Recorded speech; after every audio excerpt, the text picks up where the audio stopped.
Donald Trump delivers his debut State of the Union address to Congress. We have a rundown on everything the leader of the free world had to say on North Korea, immigration, and more. South Korean skiers fly to North Korea to take part in some light training in the north. The trip is part of the Winter Olympics diplomacy between Seoul and Pyongyang. Plus, the good news keeps on coming for Korea's tech giant Samsung Electronics. The smartphone and memory chip maker reports record Q4 and full-year profits. Samsung sales also hit a record high in 2017. Stay tuned for these stories and more.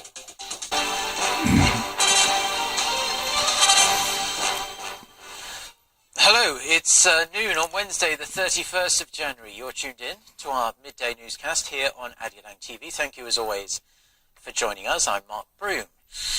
So, US President Donald Trump is halfway through his first State of the Union address as we speak. We have our Lee Jung-yeon on the line to fill us in on the details thus far. So, Jung-yeon, we understand that Trump is expected at some point during his speech to mention North Korea. What can you tell us about what he might end up saying? Hi, Mark. Yes, President Trump started his first annual remarks to Congress and the American people today on Capitol Hill. The speech is not yet finished, but the excerpts from the speech released by the White House, he is expected to say complacency and concessions only invite aggression and provocations. I will not repeat the mistakes of the past administrations that got us into this dangerous position, and he is hinting a strong stance on the regime. Okay, so like we say, the address is still going on. President Trump is lapping up all the applause. Aside from North Korea, though, what are some other key points from the address that we should know about? Well, Mark, he mainly stressed unity and reconciliation of different parties to come together, I quote, for the people, covering diverse issues from immigration to the economy. Regarding immigration, he said he would push for immigration policies that focus on the best interests of American workers and American families. He touched upon his proposal on a way to provide citizenship to more than 1 million unregistered immigrants in the U.S., which includes the approximately 700,000 young immigrants in the soon-to-expire DACA program. In return, he hopes to secure billions of dollars to build the proposed border wall with Mexico. He also took credit for the record low unemployment rate and rising wages after years of stagnation, and claimed that 2.4 million new jobs were created since his election. He also said the U.S. has enacted the biggest tax cuts and reforms in American history that he says will provide tremendous relief for the middle class and small businesses. However, critics point out that may not be true, as bigger tax cuts were seen by his predecessors, Presidents Reagan, Truman, and Obama. Back to you, Mark. Well, thank you very much, Jung-yeon, for that report, and we'll have a more comprehensive update on President Trump's address when he's done during our next newscast. Now, South Korea U.S. defense cost-sharing has to be reset, considering reality and fairness. This is according to Elbridge Colby, U.S. Deputy Assistant Secretary of Defense, who said those remarks in a press briefing earlier this week. As to whether it isn't contradictory to strengthen the alliance with South Korea, but at the same time seek to negotiate on the defense cost-sharing, Colby answered, "You wouldn't expect your friend to be unfair when working together." He stressed South Korea has become one of the most prosperous countries in the world, and the US is already spending a large share of its defense budget on supporting forces abroad. The comment comes amid speculation the two countries could soon start negotiations on defense cost sharing. Now, some South Korean skiers and ski coaches are in North Korea for a 2-day joint training session with North Korean skiers. The two Koreas had agreed on the ski training as part of a series of events ahead of the Pyeongchang Winter Olympics, which get underway in less than 2 weeks now. Our Ji Myung-gil with more.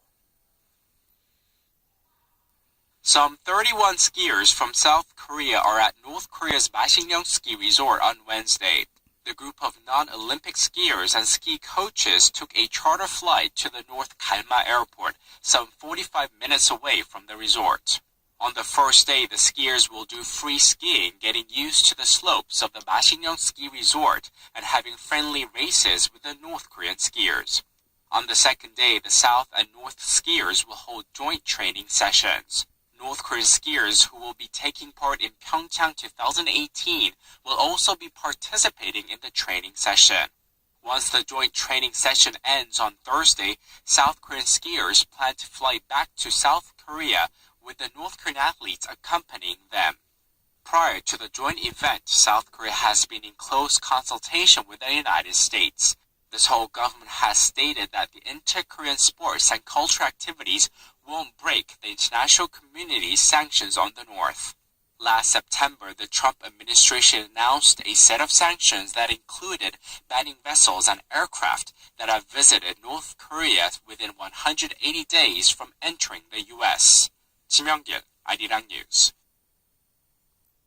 The head of the International Olympic Committee is in South Korea now, checking up on the last-minute preparations for the Pyeongchang Games and holding a slew of meetings as well. For more on Thomas Bach's first day here in Korea, here's Lee-Seung Jae.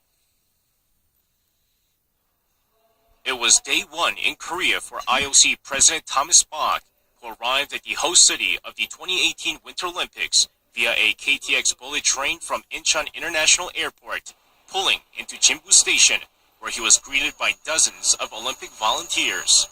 After a short meet and greet, Bach sat down for talks with the Pyeongchang Winter Olympic Games Organizing Committee on a series of pressing matters, as the Games are now less than 2 weeks away. Bach asked Lee Hee-bum, the head of the organizing committee, about the major issues and challenges facing the opening ceremony, with Lee saying the freezing cold weather was the biggest concern. Meanwhile, Bach showed great interest in the first ever joint Korean women's ice hockey team, praising the little things the team is doing for team chemistry, as the South Korean players threw a small birthday party for their North Korean teammate Jin-ok on Monday. To learn the news about the birthday party among the players yesterday. That is the Olympic message. That is the Olympic spirit. With the first ever Winter Olympics in Korea kicking off with the opening ceremony on February 9th, Bach will stay in Pyeongchang throughout the duration of the Games, which will end on February 25th. Lee-Seung Jae, Arirang News.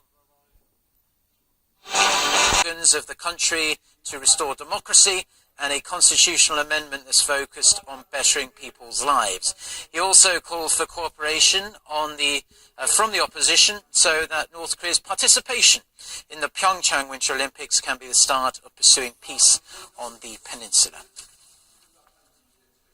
Now, opening a new chapter on tackling sexual harassment. It's an issue that has gained widespread public attention around the world since the Me Too movement spawned in the United States. And now a female public prosecutor in Korea has come forward with her own experience of sexual harassment by a then government official. Her story has led for calls for much greater protection for women in the workplace. Park Hee-jun with the details.